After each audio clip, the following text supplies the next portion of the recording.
Spinal reflexes can be difficult to understand, sometimes because students don't realize that your spine, which is part of the central nervous system, can make decisions for you just as your brain makes decisions for you. So mostly your spine does it without your knowledge, but your brain does it without your knowledge too. However, no matter what happens with the reflex, you have to have, at the very least, two neurons. There has to be a sensory neuron that you can see down here in red, and then there has to be a motor neuron, which you can see down here in black. And I just want you to note for a moment that these two neurons are meeting or synapsing in the gray matter of the spinal cord. And look how they're synapsing in the anterior horn. Just pointing that out. So let's start with the simplest reflex, and that's the stretch reflex. Many of us have had this done to us by the tapping on our knee.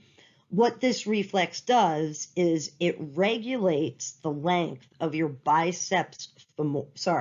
rectus femoris, which is the big muscle that runs down the front of your leg. So somebody taps on the right spot on your knee, and a signal gets sent from a receptor in the muscle. There's a stretch receptor there, and a signal gets sent into the spinal cord.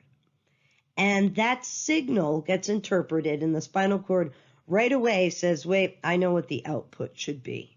And a motor neuron goes to a skeletal muscle to communicate and says contract.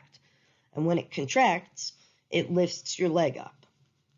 Okay, so this is what is called a monosynaptic reflex, because there's only one synapse.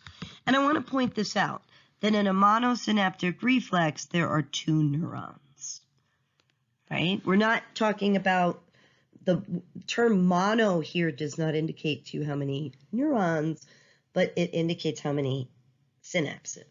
So a monosynaptic reflex has two neurons, and that's what you see down here, two neurons. There's also some terms. This reflex down here is what is called ipsilateral. And what this means is same side. Ipsa means same, and lateral means to the side. So this is a reflex that happens on the same side of your body. The sensory information and the output is on the same side of the body, and you see that here in this picture. We are not crossing over to the other side of the spinal cord, just one side. So some examples are the patellar reflex, where you tap on the patella to stimulate a stretch reflex. There's also the ankle jerk, which is done at the back of the ankle and can test your reflexes of your lumbar spinal reflexes. Let's consider another reflex here that's called the withdraw reflex. And before we even talk about it, let's apply some words. It is polysynaptic.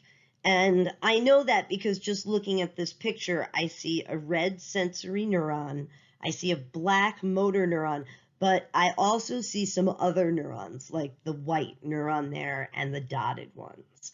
So there's more than one synapse here. It is a polysynaptic reflex.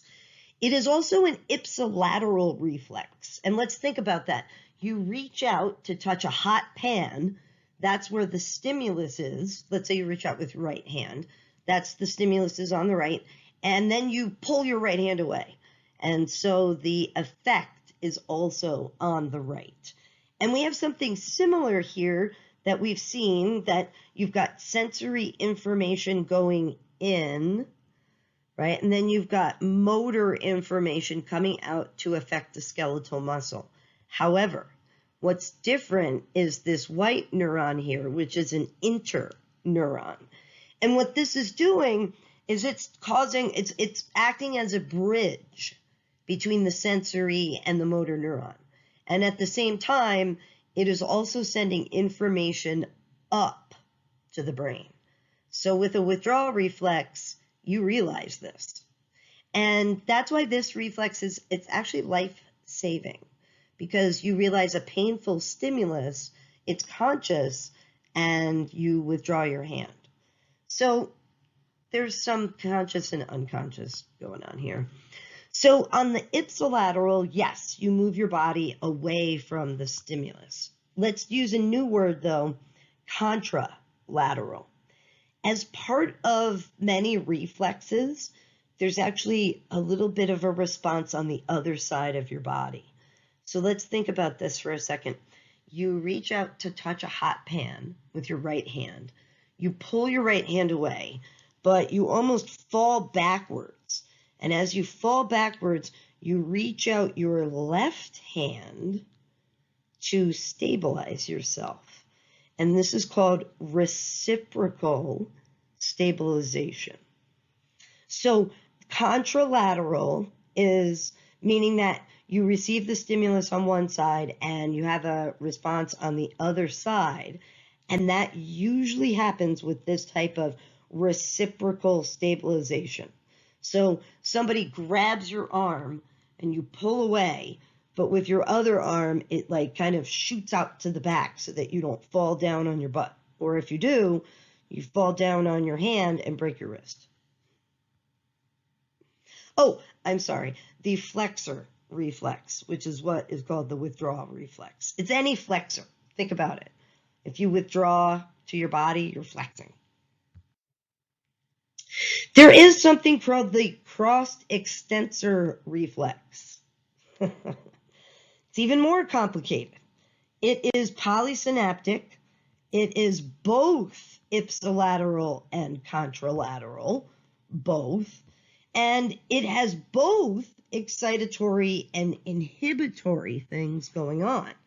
So let's think about this for a moment. Oh, and let's label some things here before we get started. This is the right-hand side of this diagram. This is the left. This is anterior or ventral here, and this is dorsal. Right. So that means that our sensory information is here on the right side, and it's noted by this light blue neuron that enters into the gray matter. Now, when it enters into the gray matter, what it does is it sends information out to the right hand, and it says, withdraw, withdraw. So your bicep flexes and withdraws your arm. Do that. Reach out your right arm and withdraw it. Your bicep flexes. At the same time, it sends an inhibitory response to your tricep. So it's saying to your bicep, flex, and it's saying to your tricep, don't do anything. Okay, that's one side. That's the ipsilateral response. Somebody grabs your right hand, you withdraw it. Your bicep flexes, your tricep doesn't do anything. Now, on the same side, now withdraw your right arm and shoot your left arm out to the back, right? Because somebody's grabbed your right arm and you pull your right arm away so forcefully that you start to fall over. And so you reach out your left arm. And that's actually a reflex. Your left arm reaches out and your tricep flexes.